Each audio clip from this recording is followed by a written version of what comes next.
अस्सलाम वालेकुम, मैं हूं शाज़ेब खानज़ादा। लाहौर में आज कलअदम जमातुद दावा के सरबराह हाफिज मोहम्मद सईद के घर के करीब आज धमाका हुआ है। जौहर टाउन में होने वाले दहशतगर्दी की इस कार्रवाई में 3 अफराद जाँ बहक और 25 जख्मी हुए हैं। IG पंजाब इनाम गनी का कहना है कि अगर पुलिस की रुकावट ना होती तो गाड़ी हाई वैल्यू टारगेट तक पहुंच सकती थी।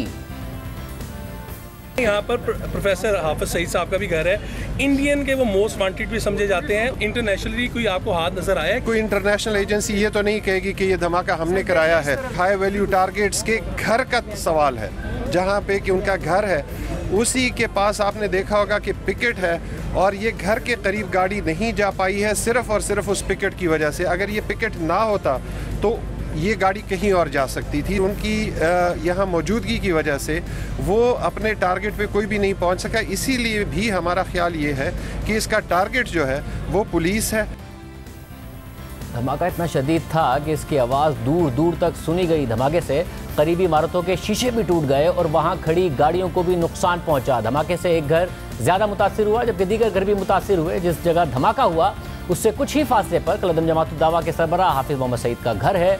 वाक़े से पहले की एक CCTV फुटेज भी सामने आई है जिसमें एक शख्स को जाए वक़ुआ के करीब कार पार्क करके इससे उतरकर जाते देखा जा सकता है। हाफिज सईद मुख्तलिफ मुकदमात के तहत जेल में है। उन्हें 17 जुलाई 2019 को लाहौर से गुजरावाला जाते हुए गिरफ्तार किया गया था। 12 फरवरी 2020 को उन्हें लाहौर की इंसदाद दहशतगर्दी की खुसूसी अदालत में 2 मुकदमात में मजमूई तौर पर 11 साल कैद की सज़ा सुनाई, जबकि उस साल 19 नवंबर को 3 मुख्तलिफ इल्ज़ामात में मजमूई तौर पर 10.5 बरस कैद और 1,10,000 रुपये जुर्माने की सज़ा सुनाई गई। अक़वाम मुत्तहिदा ने सलामती काउंसिल की करारदाद 1267 के तहत हाफिज सईद पर असासों, बैरूनी सफ़र और असलाह रखने पर पाबंदी लगा रखी है, जबकि FATF ने भी हुकूमत पाकिस्तान से कलअदम तंजीमों के खिलाफ सख्त एक्शन को पाकिस्तान का नाम ग्रे लिस्ट से निकालने से मशरूत कर रखा है।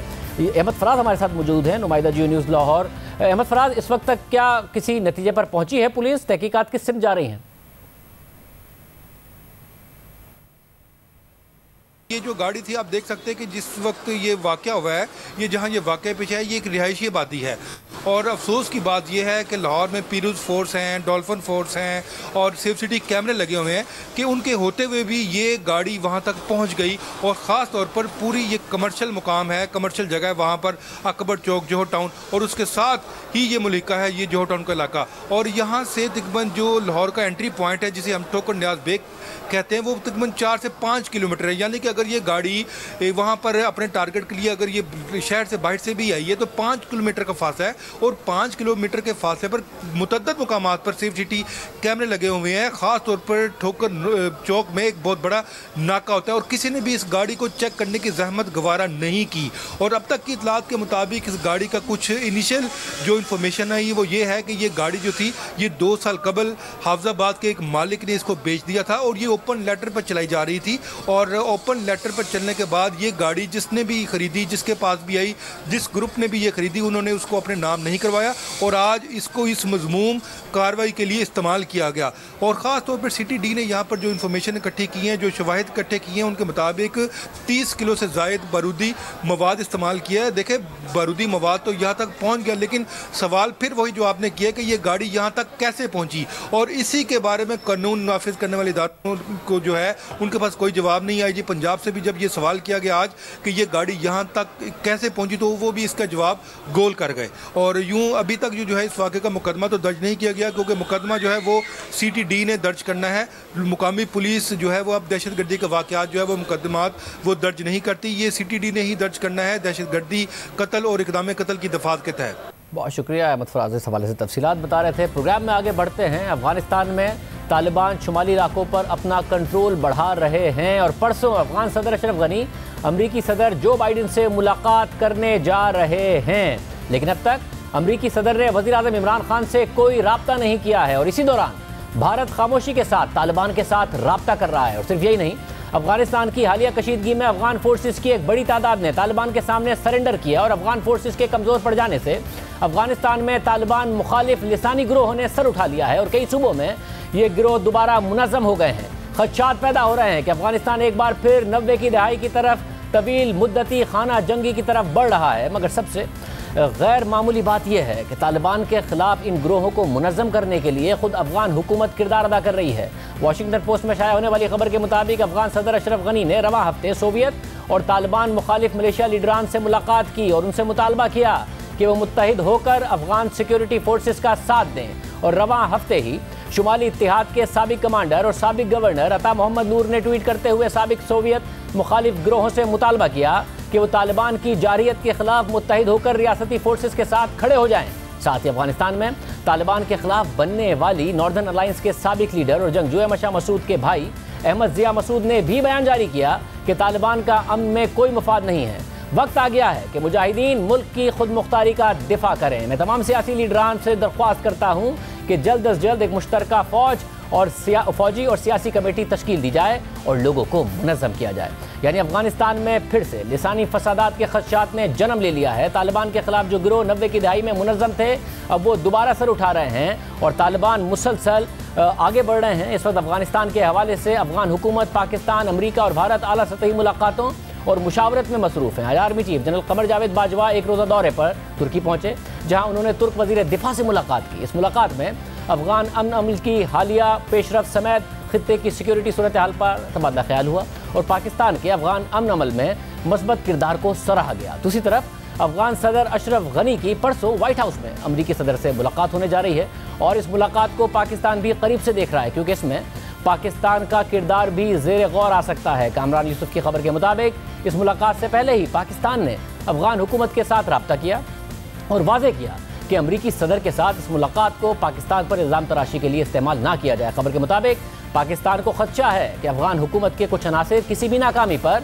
पाकिस्तान को मोरिद इल्ज़ाम ठहराने के लिए इस मुलाकात को इस्तेमाल कर सकते हैं। यानी इस अहम बहरान के दौरान भी अफगान हुकूमत और पाकिस्तान के दरमियान एतमाद का फुकदान है और गैर मामूली तौर पर अब तक अमरीकी सदर जो बाइडेन ने भी सदारत संभालने के बाद वज़ीर आज़म पाकिस्तान इमरान खान से रब्ता नहीं किया है। अफगान हुकूमत जब भी कोई वाक़या हो पाकिस्तान पर इल्ज़ाम लगाने का मौका नहीं जाने देती है और अब जब अमरीकी सदर की मुलाकात हो रही है अफगान सदर से, तब भी खदशात हैं कि ज़्यादा पाकिस्तान की शिकायतों का मामला ना हो। कल अमरीकी रिपब्लिकन सेनेटर लिंडसे ग्राहम ने भी ट्वीट करते हुए मौक़िफ़ अख्तियार किया कि यह सुनकर हैरानी हुई कि अमरीकी सदर जो बाइडेन ने पाकिस्तानी वज़ीर आज़म इमरान खान से अब तक अफगानिस्तान और पाक अमरीका ताल्लुकात से मुताल्लिक रब्ता नहीं किया है। उन्होंने मज़ीद लिखा कि हम ये कैसे तवक्को करें कि अफगानिस्तान से हमारी अफवाज की वापसी पाकिस्तान से ताउन किए बगैर मौसर साबित होगी। मेरे ख्याल में बाइडेन इंतज़ामिया का फ़ौज वापस बुलाने और पाकिस्तान के साथ राब्ते में ना रहने का फ़ैसला एक बड़ी तबाही का पेश ख़ैमा है। जबकि इससे पहले अमरीकी मीडिया की तरफ से वज़ीर आज़म इमरान खान से पूछा गया कि आपके अमरीकी सदर से बात हुई है, तो वज़ीर आज़म इमरान खान ने जवाब दिया नहीं, जब भी उनके पास वक्त हो वो मुझसे बात कर सकते हैं। इसके बाद जब हमने कल वज़ीर ख़ारजा शाह महमूद कुरैशी से सवाल किया कि क्यों अब तक अमरीकी सदर ने वज़ीर आज़म से रब्ता नहीं किया, तो उनका कहना था कि हमें कोई उजलत नहीं है। जो बाइडेन जब से सदर बने हैं उन्होंने मोदी से बात की, दीगर इत्तेहादियों से बात की, दौरा भी एक कर लिया, अब्दुल्ला और अशरफ गनी को बुला भी लिया मुलाकात के लिए। वज़ीर आज़म पाकिस्तान से अब तक बात नहीं की है, क्या कोई नाराज़ी है, क्या दूसरे मामलात हैं, क्या वजह है? नहीं, हम तो नहीं तासुर हम समझते कि नाराज़ हैं। मैं समझता हूँ कि पाकिस्तान की आफादियत से और अहमियत से वो बिल्कुल नावाकिफ़ नहीं है। मैं समझता हूँ उनकी अपनी तरजीहात हो सकती हैं, लेकिन हमें कोई ऐसी उजलत नहीं है। हम अपना मौक़िफ़ जो है बड़ा वाज़े और गैर मुबहम तरीके से उन तक पहुँचा रहे हैं।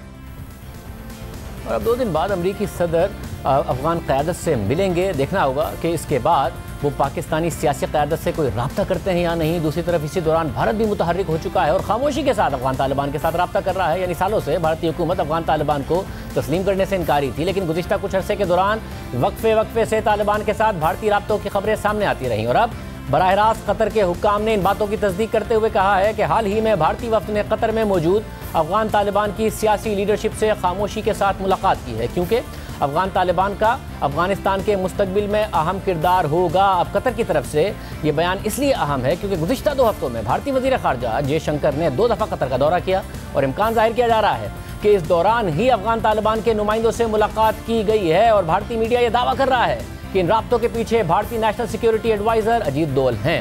यानी खित्ते के तमाम ममालिक अफगानिस्तान के मामले पर मुतहर्रिक हैं। अमरीकी इनखला जारी है और अब तक तालिबान और अफगान हुकूमत के दरमियान कोई सियासी हल नहीं निकला है और अब तालिबान मुखालिफ मलेशियाज भी मुतहर्रिक हो चुके हैं।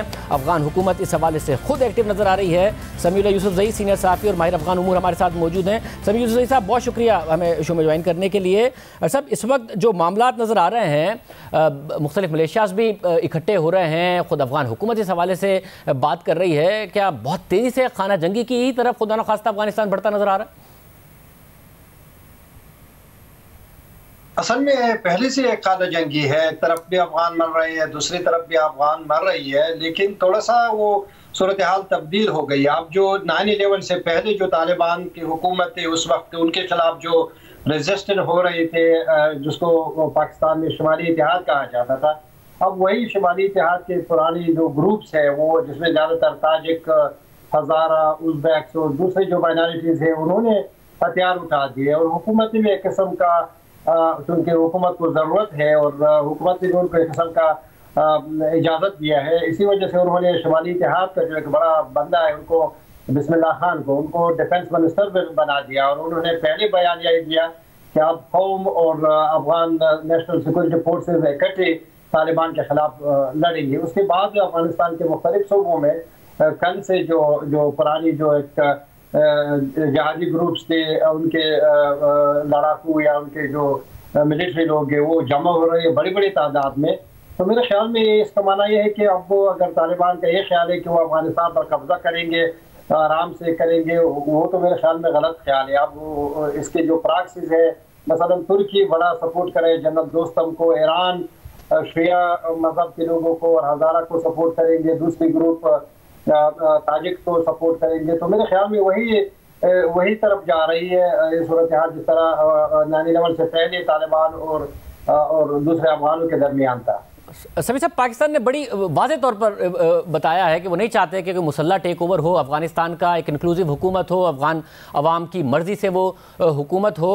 पाकिस्तान को खुद को खाना जंगी से बड़े ख़तरात हैं कि अगर अफगानिस्तान में होती कि उसके असरात पाकिस्तान पर आएंगे। भारतीय वफ्द की तालिबान से मुलाकात होना कतर में, ये किस तरफ इशारा करता है? भारत का क्या इंटरेस्ट हो सकता है इस सारे मामले में? ज़ाहिर बात है, जितने अफगानिस्तान में जो स्टेक होल्डर्स है, इंडिया अहम स्टेक होल्डर है, वो भी चाहते हैं कि तालिबान के साथ उनके रवाबित रहे। कई मरतबा उन्होंने कोशिश की, लेकिन बिलाखिर उनके वज़ीर ख़ारिजा, इंडिया के वज़ीर ख़ारिजा कतर जाकर उन्होंने चुपके से एक मुलाकात कर दी है।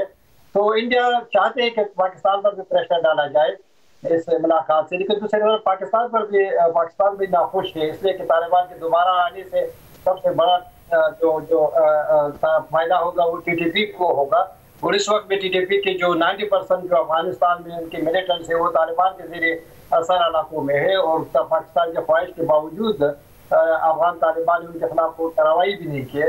तो मेरे ख्याल में अब वो चाहते हैं कि तालिबान के साथ उनके भी इंडिया की भी रवाबित रहे, लेकिन वो मोहतात जा रही है। लेकिन शायद मेरे ख्याल में अब उनको समझ आ रहे हैं कि तालिबान की वापसी अब तकरीबन एक नविश्ता दीवार है, तो उन्होंने भी ये बोल्ड कदम उठा दिया, दोहा जाकर तालिबान से मुलाकात। बहुत शुक्रिया समीर, आपकी गुफ्तगू आपने सुनी। प्रोग्राम में ब्रेक शामिल करेंगे और फिर बात करेंगे 3 बहरान एक साथ आने का खदशा है और वजह हुकूमती बदइंतजामी है, वक्त पर फैसले ना करना। आपके सामने रखेंगे हकीकत एक ब्रेक के बाद।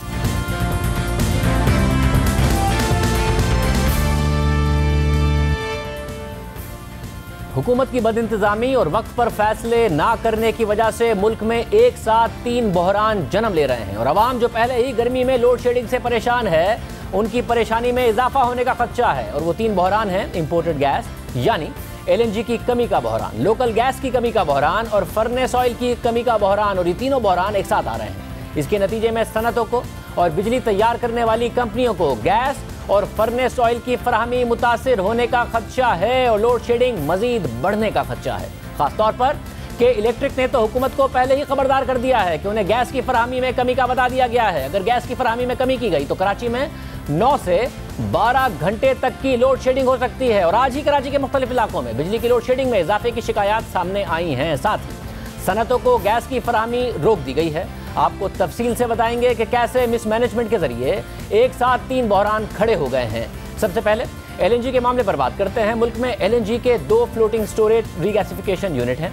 उनमें से एक यूनिट एंग्रो के पास है, जहां लॉन्ग टर्म मुआहदों के तहत आने वाले LNG के कार्गो आते हैं। अब एंग्रो के मुताबिक जुलाई में उनके FSRU की सफाई होनी है। इस सफाई को ड्राई डॉकिंग कहते हैं। मुआहदे के तहत एंग्रो प्लांट की हर 5 साल बाद सफाई होनी है और कंपनी को सफाई के लिए 1 साल पहले हुकूमत को बताना होता है। इसलिए एंग्रो ने 2019 में हुकूमत को बताया कि वो मई 2020 में प्लांट की ड्राई डॉकिंग कर रहे हैं, मगर कोरोना की वजह से ऐसा नहीं हो सका। फिर 2021 में एंग्रो ने कोशिश की कि इस प्लांट की पोर्ट बिन कासिम पर ही मरहलावार सफाई कर ली जाए और उन्हें यूनिट बैरून मुल्क ना भेजना पड़े, मगर माहिरीन ने इस तजवीज़ को मुस्तरद कर दिया और वाज़े किया कि यूनिट को सफाई के लिए बैरून मुल्क भेजना पड़ेगा।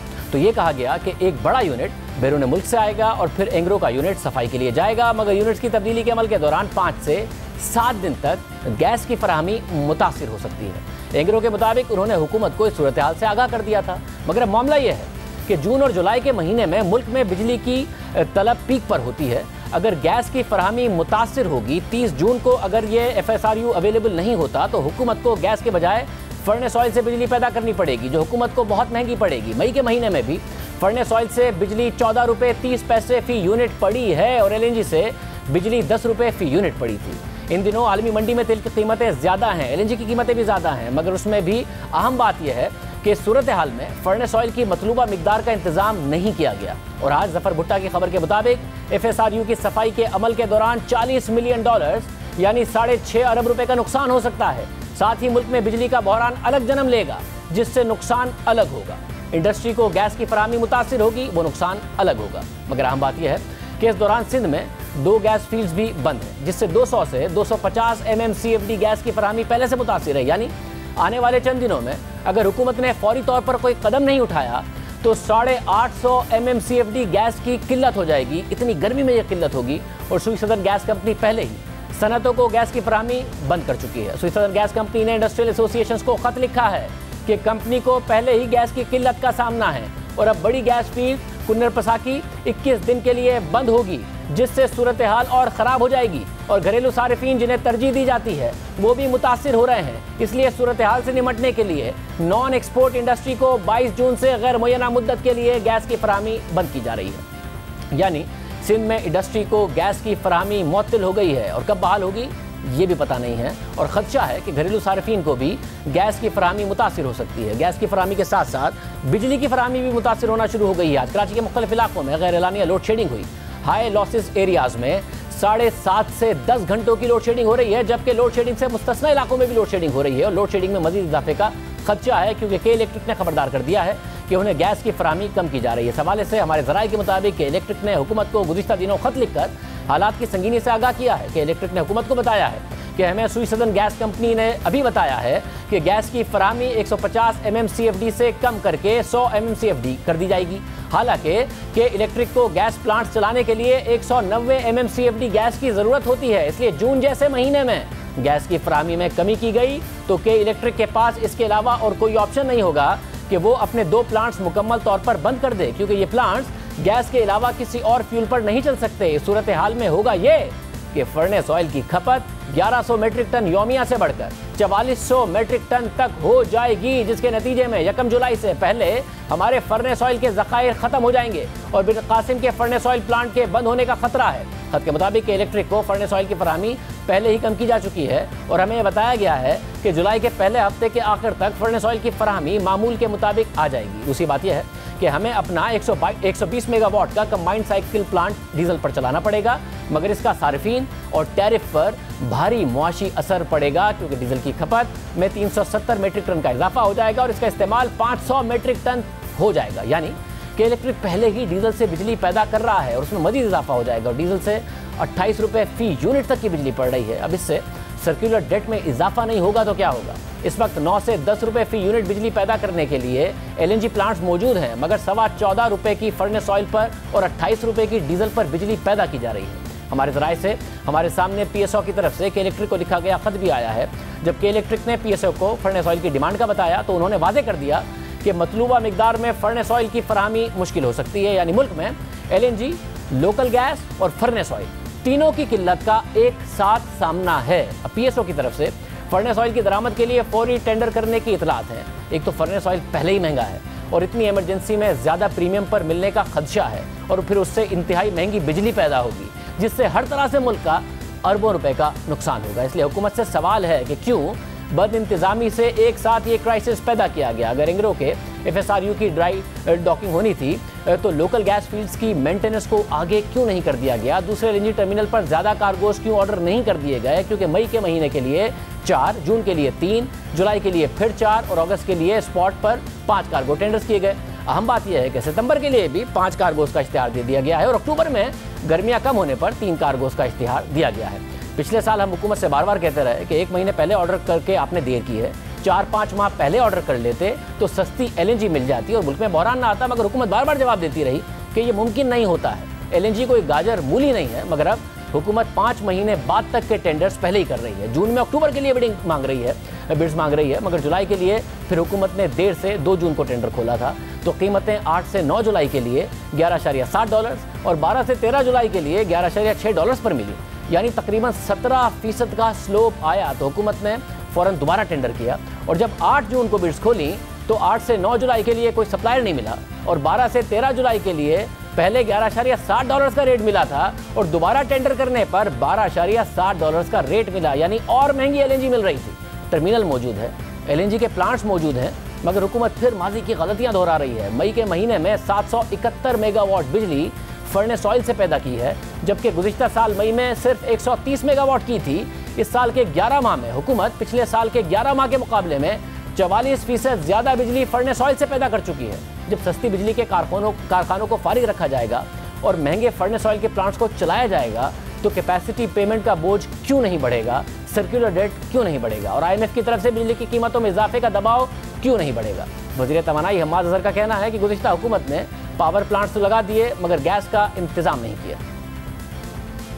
गैस का देखिए ना, इस वक्त हमारे पास कई गैस के प्लांट्स जो हैं वो अवेलेबल हैं, लेकिन गैस हमारे पास उनको देने के लिए सबको नहीं है। तो ये माजी के जो हुक्मरान थे उनकी प्लानिंग का फुकदान है कि इतने गैस के प्लांट्स लगा दिए और उनको किराया भी देते हैं, बिजली हम लें या ना लें, लेकिन मुल्क में इतनी गैस ही नहीं कि उन सारों को एक टाइम पे चलाया जा सके। दिलचस्प बात है कि हुकूमत गर्मियों में ये मौक़िफ़ दे रही है कि प्लांट्स मौजूद हैं, गैस नहीं है, मगर जब सर्दियों में गैस की कमी और नए टर्मिनल ना लगाने पर हम सवाल उठा रहे थे तो हुकूमत जवाब दे रही थी कि साल में 6 हफ्ते से 3 माह के लिए गैस ज़्यादा चाहिए होती है, बाकी साल में तो हम टर्मिनल पूरा इस्तेमाल भी नहीं कर पाते। कल सर्दियों के हमें सिर्फ 6 हफ्ते ज्यादा गैस चाहिए होती है। अगर सर्दियों के 6 हफ्ते के लिए हम 800 जो MMCFD का मुआहदा 3.37 में नून ने किया है, अगर हम सिर्फ सर्दियों के 6 हफ्ते के लिए उस 800 के ऊपर मुआहदा कर लें कोई, तो फिर वो गैस कहां रखें? क्योंकि हमें तो सारा साल उस गैस की जरूरत नहीं होती, हमारी तो वो 800 में पूरी हो जाती। 6 हफ्ते सिर्फ पाकिस्तान गैस ज्यादा इस्तेमाल करता है। हमारे मुल्क में 6 हफ्ते पूरे साल के 54 हफ्तों में से सिर्फ 6 हफ्ते हमें ज्यादा गैस चाहिए होती है। आज हम्माद अज़हर साहब कह रहे हैं कि पावर प्लांट्स की तरफ से गैस की डिमांड है मगर गैस नहीं है। मगर जब हम पिछले साल ये सवाल उठा रहे थे कि टर्मिनल महज 60% की कैपेसिटी पर चल रहा है, कि इलेक्ट्रिक LNG मांग रहा है, मुल्क में LNG के प्लांट्स पूरे नहीं चल रहे हैं, फर्नेस ऑयल से महंगी बिजली पैदा हो रही है, नेपरा मेरिट ऑर्डर के खिलाफ वर्जी पर सवाल उठा रहा है, पाकिस्तान का सर्कुलर डेट बढ़ रहा है, इंतहाई सस्ती LNG होने के बावजूद क्यों LNG नहीं मंगवा रहे? तो नदीम बाबर कह रहे थे कि गैस मंगवा कर क्या हवा में छोड़ूं जब डिमांड ही नहीं। अगर मैं फालतू LNG ले आऊं तो मैं उन 1/3 महीनों में क्या करूं उस LNG का? मैं उसको हवा में छोड़ूं? पिछले साल कहा कि नून लीग ने गैस का ज़्यादा इंतजाम कर दिया मगर पावर सेक्टर की तरफ से इतनी डिमांड नहीं है। इस साल कह रहे हैं कि नून लीग ने पावर सेक्टर में ज़्यादा कारखाने लगा दिए मगर उतनी गैस की सप्लाई नहीं है। साथ ही हम्माद अज़हर साहब ने कह दिया कि 1200 MMCFD की फुल कैपेसिटी पर टर्मिनल चला रहे हैं, इससे ज़्यादा की गुंजाइश नहीं है। आज हम LNG पूरी 1200 MMBTU जो है वो हमारी लाइंस के अंदर फुल कैपेसिटी से भी ज़्यादा पे हम सप्लाई कर रहे हैं, लेकिन इससे ज़्यादा हम नहीं, वो हमारी लाइंस ले नहीं सकती। गुज़िश्ता बरस मुसलसल टर्मिनल पर इजाफी कैपेसिटी का सवाल उठाते रहे। फिर नदीम बाबर साहब ने आवाम को बताया कि 17 किलोमीटर की कराची में पाइपलाइन बिछा ली है, अब 1200 की जगह 1400 MMCFD की कैपेसिटी है जो हम 2 टर्मिनल से मंगवा सकते हैं। हमारे टर्मिनल फुल कैपेसिटी पे चलेंगे पूरा दिसंबर, पूरा जनवरी।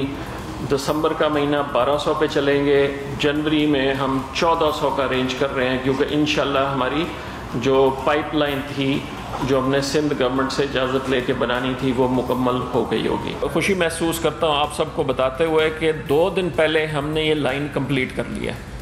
2 दिन पहले चालू कर दिया से 24 दिसंबर जी 24 को हमने कंप्लीट किया, 25-26 को हमने टेस्ट किया, अब ये लाइन तैयार है।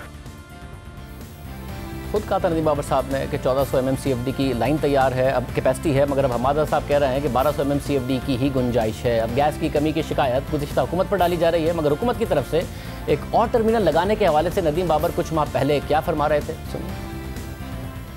बात यह है कि अगर हमने सारे साल में 2 महीने को केटर करने के लिए एक नया टर्मिनल लगाना है जिसके 10 महीने फ्री रख के उसके पैसे देते रहें और सिर्फ 2 महीने इस्तेमाल करें, इसकी इकोनॉमिक सेंस नहीं बनती, क्योंकि ये सारी कॉस्ट, इसका सारा खर्चा आवाम पे आएगा। गुज़िश्ता हुकूमत ने 1000 किलोमीटर की गैस पाइपलाइन बिछा दी, 2 टर्मिनल लगा दिए, उससे बिजली पैदा करने के कारखाने लगा दिए, मगर तहरीक इंसाफ की हुकूमत एक टर्मिनल नहीं लगा पाई है। प्राइवेट सेक्टर के जरिए LNG टर्मिनल लगाने का दावा किया, वो भी पूरा नहीं कर पाई है। और गुज़िश्ता बरस हम बार बार आवाम के सामने हकाइक रखते रहे कि कैसे तहरीक इंसाफ की हुकूमत LNG की डिमांड होने के बावजूद भी LNG के बजाय फर्नेस ऑयल पर प्लांट चलाकर और भी LNG देर से ऑर्डर करने की वजह से महंगी खरीद कर 122 अरब रुपए का नुकसान कर चुकी है। और इस साल फिर बद इंतजामी और वक्त पर फैसले ना करके अरबों रुपए का नुकसान किया जा रहा है। और ये ना पिछले साल पहली दफ़ा हुआ था, ना इस साल पहली दफ़ा हो रहा है। तहरीक इंसाफ की हुकूमत हर साल में एक नए तरीके से कभी गैस का, कभी बिजली का बहरान पैदा करती है। गैस के टर्मिनल और बिजली के कारखाने गुज़िश्ता हुकूमत ने लगा दिए थे, मगर कभी गैस लाना भूल जाते हैं, कभी डिमांड बताना भूल जाते हैं। 2018 में गैस मंगवाना भूल गए थे और जिम्मेदारी दूसरों पर डाल दी थी। आपने मेरे पहले सवाल के जवाब में कहा कि 3 महीने पहले इन गैस कंपनीज को बताना होता है कि LNG इंपोर्ट करनी है ताकि ये इंपोर्ट कर सके, सुई नॉर्थ PSO से कोऑर्डिनेट कर सके। अब आप बता रहे हैं कि आपने 28 नवंबर को एक मीटिंग की, 7 दिसंबर को एक मीटिंग की। जब आपको खुद को 28 नवंबर को ख्याल आया है तो सुई नॉर्थ के MD को कैसे ख्याल आ जाता कि वो इंपोर्ट कर ले, जब आपने मीटिंग 28 नवंबर को की है और फर्म डिमांड बताइए।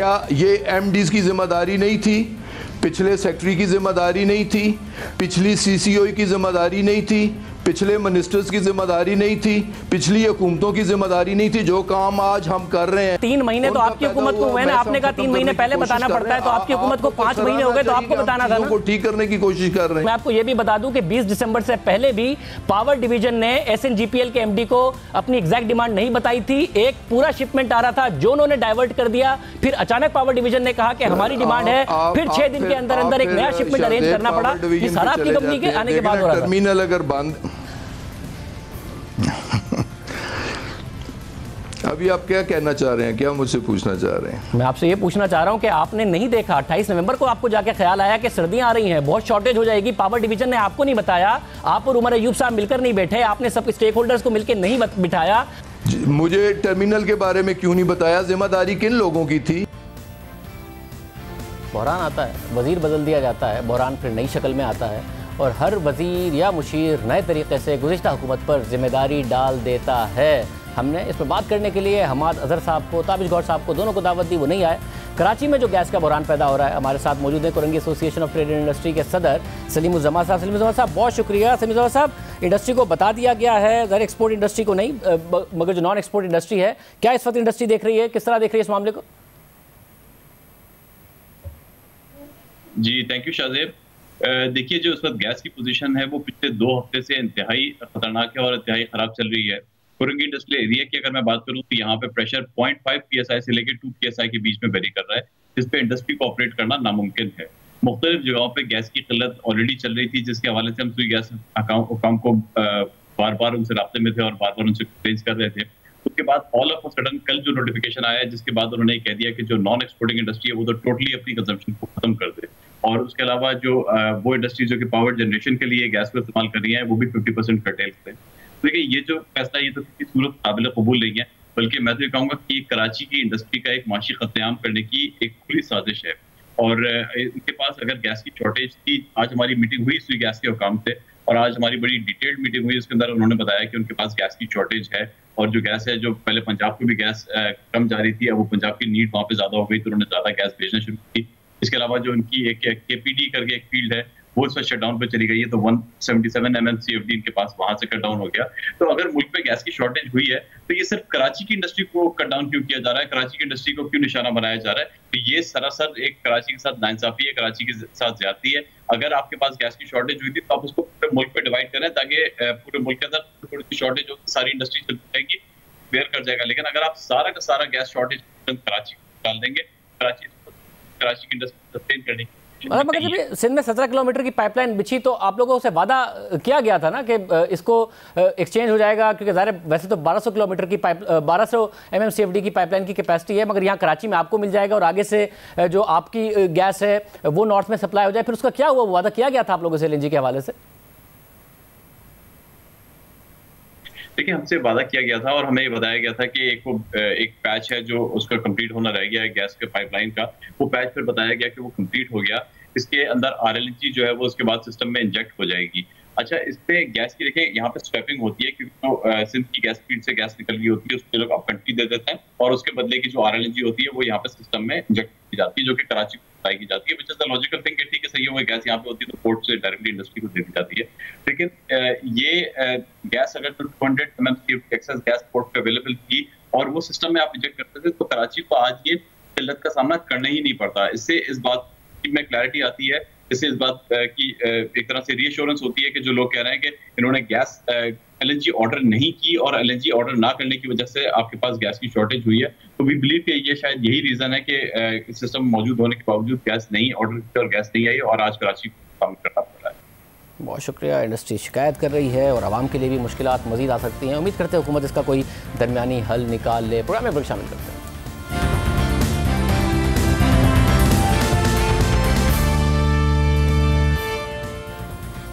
नवाज शरीफ की अदम मौजूदगी में उनके केसेस से मुतालिक अपीलों का मुस्तकबिल क्या होगा? इस्लामाबाद हाई कोर्ट ने अहम कानूनी नुक्ते पर फैसला महफूज कर लिया है। इस्लामाबाद हाई कोर्ट में नवाज शरीफ, मरियम नवाज और कैप्टन रिटायर्ड सफदर की नैब रेफरेंसेस में सजा के खिलाफ अपीलों पर समाअत हुई। जस्टिस आमिर फारूक और जस्टिस मोहसिन अख्तर कियानी पर मुश्तमिल डिवीजन बेंच ने Al Azizia steel mills, Avenfield apartments और फ्लैगशिप इन्वेस्टमेंट रेफरेंसेस में अपीलों पर समाअत की। नवाज शरीफ की गैर मौजूदगी में अपीलों को कैसे सुना जाए? अदालत ने इस नुक्ते पर नैब प्रोसिक्यूशन और आजम नज़ीर तारड़ एडवोकेट से मुआवनत और अदालती नज़ीरें तलब कर रखी थी।